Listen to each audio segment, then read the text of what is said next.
আমাদের বাড়ির ভাড়াটিয়ার মেয়ের সাথে যেভাবে একা পেয়ে কাজ করলাম, গল্পটি সম্পূর্ণ শুনলে আপনাদের মেশিন দিয়ে পানি চলে আসবে, আপনারা হাতের কাজ করতে বাধ্য হবেন। তাই হাতের কাজ করার আগে হাতের কাছে অবশ্যই টিস্যু রাখবেন। হ্যালো বন্ধুরা, আজকের এই রোমাঞ্চকর গল্পে আপনাদের স্বাগতম।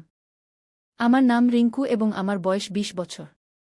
আমাদের বাড়িটি ছিল ২ তলার, নিচে আমরা থাকতাম এবং উপরে আমরা সবসময় ভাড়াটে রাখতাম। গত কয়েক মাস ধরে আমার বোনের বিয়ের প্রস্তুতি চলছিল, তাই উপরের ঘরটি খালি করা হয়েছিল। কয়েক দিনের মধ্যে দিদির বিয়ে হয়ে গেল এবং সে তার শ্বশুরবাড়ি চলে গেল। বিয়ের অনুষ্ঠান শেষ হয়ে ২ মাস পেরিয়ে গেছে, তাই আমার মা সেই ঘরটি আবার ভাড়া দেওয়ার সিদ্ধান্ত নিলেন।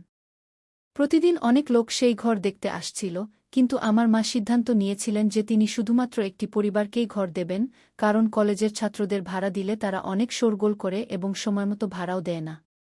কিছুদিন পরে একটি পরিবার ভাড়াটে হিসেবে আমাদের বাড়িতে এল। সেই পরিবারটি ছিল খুবই সরল ও শিষ্টাচারপূর্ণ।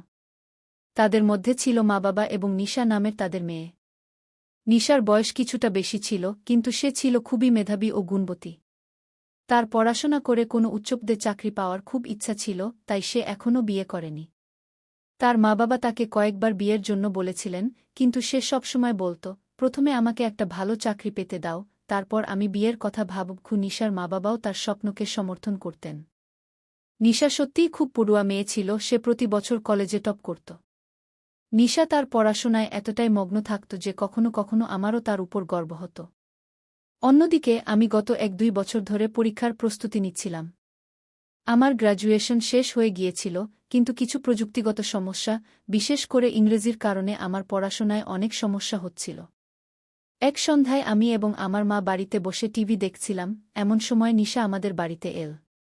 সে গত মাসের ভাড়া দিতে এসেছিল। সে আমার মায়ের হাতে ভাড়া দিল এবং চলে যেতে লাগল। এমন সময় আমার মা তাকে জিজ্ঞাসা করল, নিশা, তোমার পড়াশোনা কেমন চলছে? নিশা হেসে বলল, হ্যাঁ আন্টি, খুব ভালো চলছে। কি? তার কথা শুনে আমার মায়ের হঠাৎ একটা আইডিয়া আসল।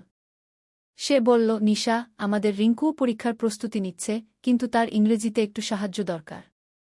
তুমি যদি তাকে পড়াও, তাহলে তার খুব উপকার হবে। নিশা বলল যে রিঙ্কুকে সাহায্য করতে তার কোনো সমস্যা হবে না এবং তাকে পড়ানোর সময় তারও অনুশীলন হয়ে যাবে।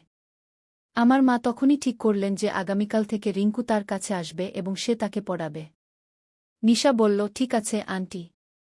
আর যাই হোক, আমি সারাদিন একা পড়াশোনা করি, রিঙ্কুও যদি আমার সাথে পড়ে, তাহলে আমাদের দুজনেরই উপকার হবে।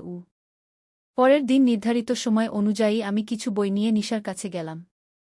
সে ঘরে বসে পড়াশোনা করছিল, তার দরজা একটু খোলা ছিল, তাই আমি ধীরে দরজায় টোকা দিলাম। তার দৃষ্টি আমার দিকে গেল, সে তৎক্ষণাৎ উঠে হেসে বলল, আয়ো রিঙ্কু, আমি তোমারই অপেক্ষা করছিলাম। সে আমাকে বসার জন্য চেয়ার দিল। সে বলল, আমি কি জানতে পারি তুমি কতদিন ধরে প্রস্তুতি নিচ্ছ? আমি বললাম, আমি গত ১ বছর ধরে কিছু বই পড়ছি। এতে সে হেসে বলল, ঠিক আছে, কিন্তু আমাকে তোমার উপর অনেক পরিশ্রম করতে হবে। নিশা সত্যিই খুব মেধাবী ছিল, সে বিভিন্ন বিষয়ে আমাকে বিস্তারিত তথ্য দিত। তার কথা বলার এবং বোঝানোর ধরন থেকে আমি তার জ্ঞানের গভীরতা বুঝতে পারতাম।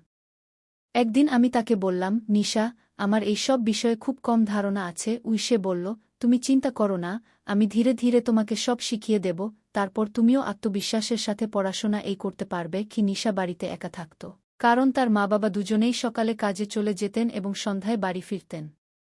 আমি সকাল, দুপুর, সন্ধ্যা বা যখনই সময় পেতাম তার বাড়িতে পড়াশোনা করতে যেতাম। এখন আমাদের মধ্যে বেশ ভালো বন্ধুত্ব হয়ে গিয়েছিল। নিশা খুব সুন্দরী ছিল, তার কালো লম্বা চুল, পাতলা কোমর এবং চাঁদের মতো উজ্জ্বল রং তাকে আরও সুন্দর করে তুলত। গলার নিচ থেকে সে এত আকর্ষণীয় ছিল যে কেউ তাকে দেখলে মুগ্ধ হয়ে যেত। সে সবসময় পাঞ্জাবি স্যুট পরত এবং দোপাট্টা ব্যবহার করে তার সৌন্দর্য আরও ফুটে উঠত। কিছু মাস পরে ব্যাংকে একটি ভালো পদে চাকরির জন্য শূন্যতা প্রকাশিত হয়েছিল, তাই আমরা দুজনেই সেই পরীক্ষার প্রস্তুতি নিতে ব্যস্ত হয়ে পড়লাম। ব্যাংকিং ক্ষেত্রের চাকরিগুলো আমার বেশি পছন্দ, তাই আমি এই সুযোগের সদ্ব্যবহার করতে চেয়েছিলাম। একদিন কিছু কাজের কারণে তার বাড়িতে পড়তে যেতে আমার দেরি হয়ে গেল। প্রায় ২টার দিকে যখন আমি উপরে গেলাম, তখন দেখলাম তার দরজা খোলা আছে। আমি দরজা খুলে দেখলাম সে ঝাড়ু দিচ্ছিল। সে ঝাড় দিতে এত ব্যস্ত ছিল যে সে আমার আসার খবরই পায়নি। সে ঝাড় দিচ্ছিল নিচু হয়ে, আর তার কাঁধে ওড়না ছিল না। যদিও আমি দেখতে চাইনি, কিন্তু হঠাৎই আমার নজর পড়ল তার সৌন্দর্যের দিকে। তাকে দেখে আমি কিছুক্ষণের জন্য স্থির হয়ে গেলাম। সেই মুহূর্তে আমি বুঝতে পারলাম যে আমার মন অন্য কোথাও নয়। আমি তাড়াতাড়ি নিজেকে সামলে নিলাম আর তাকে ডাকলাম, নিশা, আমি চলে এসেছি। তারপর তার নজর আমার দিকে এল। সে আমার দিকে তাকিয়ে বলল, আজ তো তুমি অনেক দেরি করে এসেছ। আমি হেসে জিজ্ঞাসা করলাম, তুমি দুপুরে ঝাড় দিচ্ছ কেন? সে বলল, কিছুই না, একটু ময়লা হয়ে গিয়েছিল। কিন্তু সম্ভবত তখনই তার মনে পড়ল যে সে ওড়না পড়েনি। সে তাড়াতাড়ি ঝাঁটা রেখে পিছনের ঘরে ছুটে গেল আর কিছুক্ষণের মধ্যেই ওড়না নিয়ে বেরিয়ে এল। আমি সেই মুহূর্তে একটু লজ্জা বোধ করলাম। আমি ভিতরে গিয়ে চেয়ারে বসলাম। সেও আমার সামনে এসে বসল আর আমরা দুজনেই পড়তে শুরু করলাম। আমরা আমাদের বইয়ে মন দিয়ে পড়া শুরু করলাম। দুপুরে যখনই আমরা পড়তাম সে সবসময় কিছু নাস্তা বানাত আর আমাকেও খাওয়াত। আজও সে খাবারের জন্য কিছু নিয়ে এসেছিল। 5টার দিকে সে বলল, আমার বাজার থেকে কিছু জিনিস আনতে হবে, কিন্তু খুব অলস লাগছে। আমি তাকে টিটকারি দিয়ে বললাম, তুমি আমাকে বলে দাও কি কি আনতে হবে, আমি এনে দেব। সে বলল, না, তুমি পারবে না কি? তখন আমি একটু মজা করে বললাম, আরে, এমন কি আছে যা আমি আনতে পারব না? সে হেসে বলল, তুমি থাক, আমি নিজেই যাব। আমি বললাম, ঠিক আছে, যদি তোমার অলস লাগে তাহলে আমি গাড়ি নিয়ে তোমাকে নিয়ে যাব। তুমি তাড়াতাড়ি তোমার জিনিসগুলো নিয়ে নিও আর তাড়াতাড়ি ফিরে আসবে। আমার কথা শুনে সে একটু ভাবল আর বলল, চলো, তাহলে ঠিক আছে। সন্ধ্যা 6 আমি আমার বাইক বের করে নিচে অপেক্ষা করতে লাগলাম। কিছুক্ষণ পর নিশা নিচে নেমে এল। সে টকটকে লাল রঙের একটি পাঞ্জাবি স্যুট পরেছিল। আমার নজর একবার তার উপর পড়ল এবং আটকে গেল। আমি নিজেকে সামলে নিলাম এবং গাড়ি চালু করলাম। সে বসতে যাচ্ছিল, ঠিক তখনই আমি তাকে বললাম, নিশা, তোমার দোপাট্টা ঠিক করে নাও। সে তার দোপাট্টা ঠিক করল এবং দুটি পা এদিক ওদিক করে বাইকে বসে গেল। সে আমাদের দুজনের মধ্যে কিছুটা দূরত্ব বজায় রেখেছিল। আমাদের গ্রামের রাস্তায় অনেক গর্ত ছিল এবং আমার বাইকও পুরানো ছিল, তাই আমরা অনেক ঝাঁকুনি খাচ্ছিলাম। ঝাঁকুনির কারণে কিছুক্ষণের মধ্যেই নিশা তার নরম হাত আমার কাঁধে রাখল। তার স্পর্শে আমি খুব ভালো লাগলাম, কিন্তু আমি আমার পুরো মনোযোগ বাইক চালানোর উপর কেন্দ্রীভূত রাখলাম। আমরা বাজারে পৌঁছলাম এবং সে দ্রুত তার জিনিসপত্র কেনা শুরু করল। সেখানে আমাদের বেশি সময় লাগল না এবং জিনিসপত্র কেনার পর আমরা দুজন বাড়ি ফিরতে লাগলাম। ফেরার সময়ও সে পিছনের সিটে শিশুর মতো বসেছিল, কিন্তু এখন আমাদের মধ্যে দূরত্ব কিছুটা কমে গিয়েছিল। সে আমার এত কাছে বসেছিল যে তার শরীরের সংস্পর্শ আমার পিঠে অনুভব করতে পারছিলাম। সে এখনও তার হাত আমার কাঁধে রেখেছিল, যার ফলে আমার মনে অসংখ্য ভাবনা আসতে শুরু করেছিল। খারাপ রাস্তার কারণে যখনই সে একটু নড়াচড়া করত, আমি তার শরীরের ধাক্কা অনুভব করতে পারতাম এবং এতে আমার মন অস্থির হয়ে উঠছিল। তবুও আমি আমার মনকে শান্ত রাখার চেষ্টা করলাম। কিছুক্ষণের মধ্যেই আমরা বাড়ি পৌঁছে গেলাম। আমি গাড়ি থামালাম এবং তাকে নামতে বললাম। সে থ্যাংক ইউ বলে সিঁড়ি দিয়ে উঠে তার বাড়ি চলে গেল। বাড়ি পৌঁছেই আমি নিজেকে তার ভাবনায় হারিয়ে ফেললাম। আমার মনে ভাবনার ঝড় বয়ে যাচ্ছিল। আমি নিজেকে জিজ্ঞাসা করছিলাম, রিঙ্কু, তোমার কি হয়েছে? তুমি যাকে দিদি বলে ডাকো তার সম্পর্কে এভাবে কি করে ভাবতে পারো? এটা ঠিক নয়। কিন্তু মন এবং শরীর দুটোই নিয়ন্ত্রণ করা কঠিন হয়ে পড়ছিল। তবুও আমি আমার ভাবনাগুলো দমিয়ে শান্ত থাকার চেষ্টা করলাম। পরের দিন সকাল 10টায় আমি তার বাড়ি গেলাম। সে চেয়ারে বসেছিল এবং আমাকে দেখামাত্র তাড়াতাড়ি তার ওড়না কাঁধে টেনে নিল। এটা তার অভ্যাস ছিল। যখন আমি তার সাথে থাকতাম সে সবসময় দোপাট্টা পরে রাখত। কিন্তু যখন সে একা থাকত তখন দোপাট্টা সরিয়ে নিশ্চিন্তে থাকত। আমি আমার জায়গায় বসে পড়া শুরু করলাম। কিছুক্ষণ পর সে আমাকে বলল, আমি গতকাল তোমাকে পলিউশনের গ্রাফ সম্পর্কে জিজ্ঞাসা করেছিলাম। আজ তুমি আমাকে গ্রাফ বানানো শেখাবে? আমি বললাম, হ্যাঁ, তুমি চিন্তা করো না, আমি তোমাকে ভালো করে শিখিয়ে দেব। আমি আমার জায়গা থেকে উঠে তার বিছানার পাশে গিয়ে বসলাম।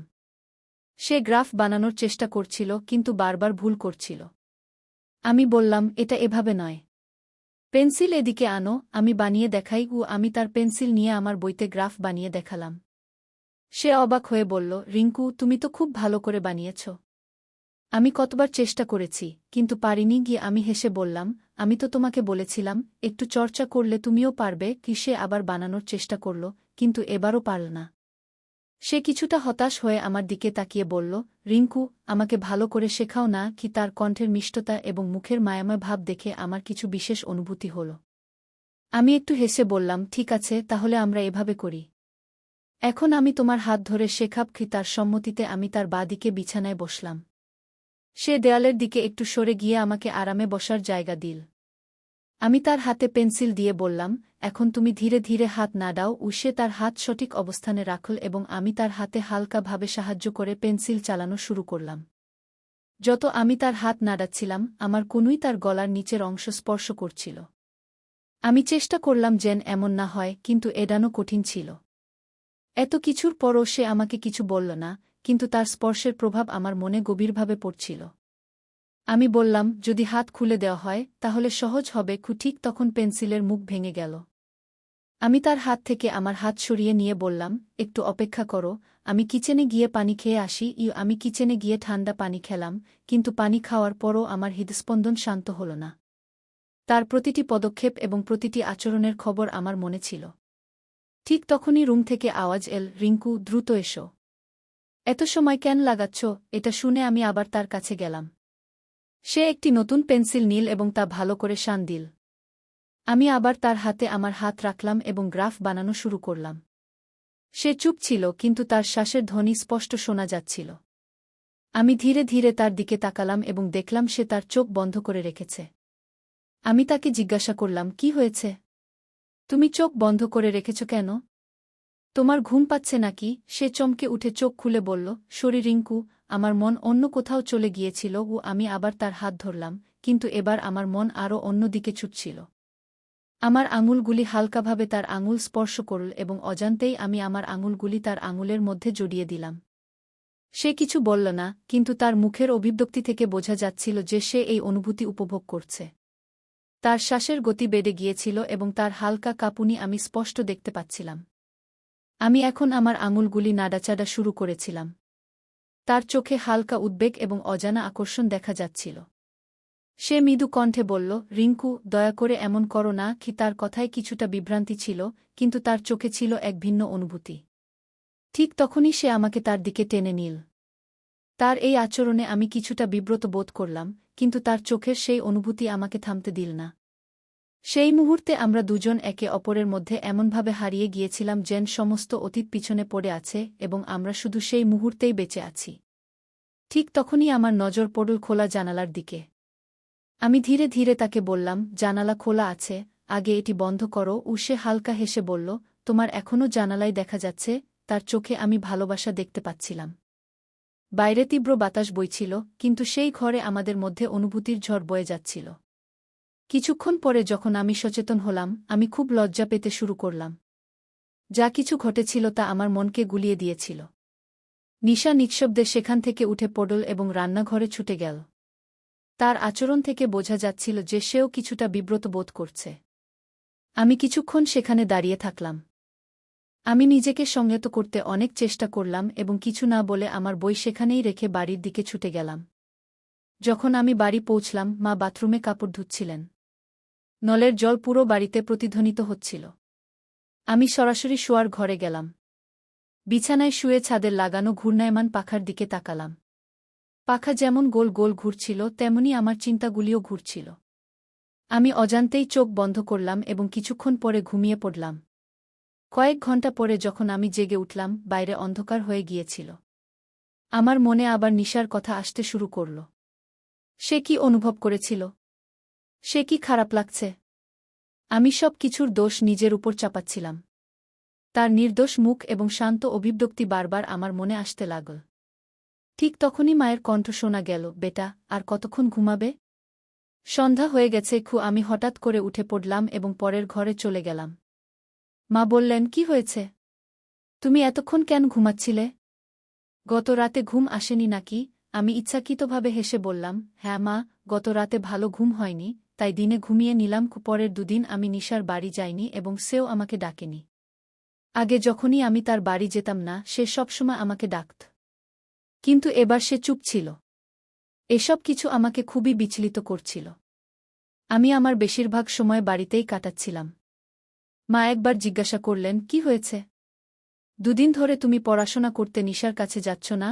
আমি শুধু কোনো অজুহাতে তাকে শান্ত করলাম। তৃতীয় দিন সকালে আমি বাগানে গাছপালাকে জল দিচ্ছিলাম, তখন অজান্তেই আমার নজর উপরের তলায় পড়ল। নিশা সেখানেই দাঁড়িয়ে ছিল এবং তারও নজর আমার দিকে ছিল। কিন্তু আমাকে দেখামাত্র সে তাড়াতাড়ি নজর সরিয়ে নিল। কিছুক্ষণ পরে আমি আবার তাকালাম, সে এখনও সেখানেই দাঁড়িয়ে ছিল, কিন্তু এবার তার নজর আমার দিকে ছিল না।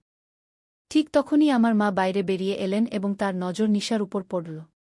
তিনি নিশাকে বললেন, কি ব্যাপার নিশা? দুদিন ধরে পড়াশোনা বন্ধ? মনে হচ্ছে কোনো সমস্যা আছে। নিশা সংকোচে বলল, না আন্টি, পরীক্ষা কাছে আসছে তাই পড়ছি। আর রিঙ্কু বলে তার মাথা ব্যথা করছে, তাই সে আসেনি। খিমা আমার দিকে ফিরে জিজ্ঞাসা করলেন, কি হয়েছে তোমার? তুমি আমাকে কিছু বলনি কেন? আমি দ্রুত উত্তর দিলাম, হ্যাঁ মা, একটু মাথা ব্যথা করছিল, কিন্তু এখন ঠিক আছে। তারপর আমি নিশার দিকে তাকিয়ে বললাম, আজ আমি পড়তে আসব। সে ধীরে ধীরে বলল, ঠিক আছে। কিছুক্ষণ পরে আমি আমার বই নিতে ব্যাগ খুললাম। তখন মনে পড়ল যে আমার বইগুলি নিশার কাছেই পড়ে আছে। তাই আমি ইচ্ছাকৃতভাবে এমন একটি বই নিলাম যা খুব কাজের ছিল না। সেটি হাতে নিয়ে নিশার বাড়ি যাওয়ার জন্য সিঁড়ি বেয়ে উঠতে লাগলাম। নিশা যেমন সবসময় তার পড়াশোনা করছিল, আমি শান্তভাবে বসে রইলাম।